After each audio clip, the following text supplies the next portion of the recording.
Donc l'élément spécifique est remarqué ici, Monsieur le Président. Également, c'est pour cela, comme on dit, la meilleure défense, c'est l'attaque. Nous l'avons vu lors des observations sur la requalification. Il a été dit que lorsque le tribunal, votre auguste tribunal, va retenir la qualification de crime contre l'humanité, c'est tout le droit pénal, ces principes fondamentaux qui vont s'écrouler. Nous voudrions solennellement vous dire ici que ce n'est pas le cas, Monsieur le Président. Ce procès est en toute conformité au procès juste et équitable, parce qu'il renferme les principes fondamentaux. On vous a dit, on dira que le principe de l'égalité des délits et des peines ne serait pas respecté si vous appliquez l'article 7. Nous n'avons pas à revenir là-dessus. La base légale est l'article 7 et qui est d'application en Guinée au moment des faits. Il comble également donc l'un des principes sacro-saints, la question de non-rétroactivité de loi pénale. Nous ne demandons pas, vous le constaterez,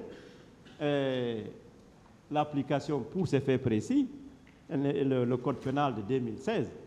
Nous nous en tenons aux dispositions du statut de Rome, notamment l'article 7 et 28.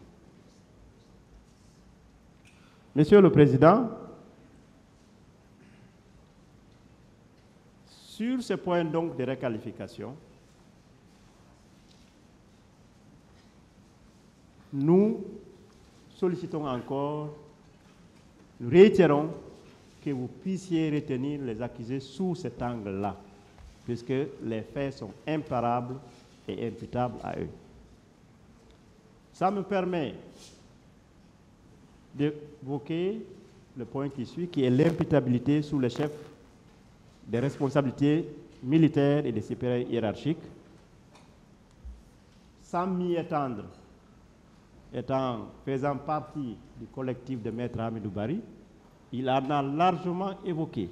Nous faisons nôtre ces éléments. Sans revenir point par point sur les accusés, nous disons que pour retenir ces personnes sur cet angle, il faut l'application donc de cette disposition de l'article 28. Parce qu'il est dit ici, ce n'est pas simplement celui qui a tenu l'arme en matière de crimes de masse qui importe, mais c'est également celui qui a donné l'ordre. C'est aussi celui qui s'est abstenu. Pour être bref, nous avons vu des militaires de haut rang au stade. Celui qui a pu réussir à sauver les leaders avait la possibilité, la faculté de sauver la population civile. Monsieur le Président, le fait de ne pas savoir qu'il y ait que de crimes étaient en train de se commettre au stade, c'était une chose. Mais le fait de ne pas vouloir savoir en est une autre. Lorsqu'on est commandant militaire, on est chef de l'État, on est ministre de la Santé, avec tous les services de renseignement, quelque chose qui se déroule à quelques pas d'une présidence, on était censé connaître. Et les accusés ici présents n'ont fait que côté les leaders de Grappin, parce que simplement, si un de ces leaders mourait, je suis certain que c'est le régime qui s'écroulait. Nous sommes convaincus donc que ce ne sont pas des actes de générosité qui avait animé les personnes qui ont extrait les leaders du stade, mais plutôt une stratégie de se maintenir au pouvoir. C'est un élément important. Et vous avez vu, Monsieur le Président, au stade, pour vous dire qu'il y avait un contrôle effectif des chefs militaires sur les supplétifs, les miliciens. À chaque fois qu'ils ont dit à un d'entre eux de cesser une exaction, l'exaction a cessé. Donc, contrairement à ce qui est avancé, que l'armée était désorganisée, l'armée était désarticulée, ce jour, ce n'était pas le cas. Donc, un des éléments qui permet de caractériser cette responsabilité des chefs militaires était là. Il y avait un contrôle effectif de ces chefs sur les subordonnés. Et ils en avaient les moyens. Tout le monde s'est étonné de voir ici, dans cette barre, des chefs militaires dire qu'il y avait une centaine de morts. Mais nous n'avons rien fait, parce que tel pourrait nous empêcher de le faire.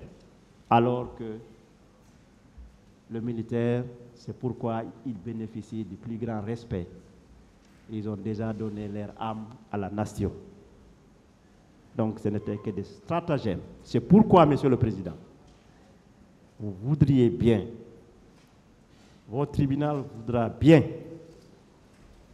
retenir pour des faits de crimes contre l'humanité.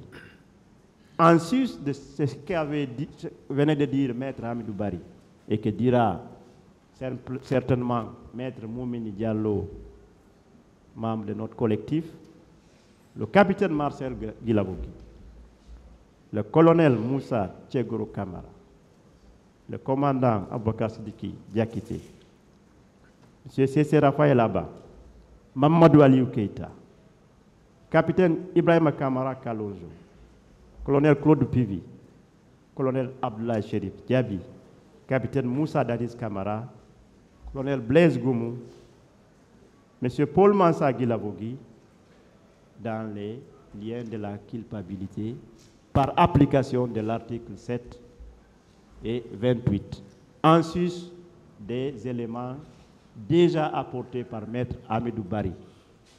Je ne suis pas allé en profondeur parce que je ne veux pas retenir votre auguste tribunal dans des pesanteurs kilométriques. Monsieur le Président, nous sommes là pour soigner, pour défendre, pour épauler les victimes de ces massacres. Il est certes dit que toute victime n'est pas nécessairement partie civile, mais toute partie civile est obligatoirement une victime. Maintenant, que cette victime soit directe ou indirecte. Monsieur le Président, vous avez ici les deux catégories. Des victimes directes sont venues devant vous ici, qui pour viol, qui pour blessure et autres. Mais vous en avez d'autres, surtout celles qui ont perdu leurs pères et mères, frères, sœurs et enfants. Ces deux catégories se retrouvent à la présente affaire. Monsieur le Président,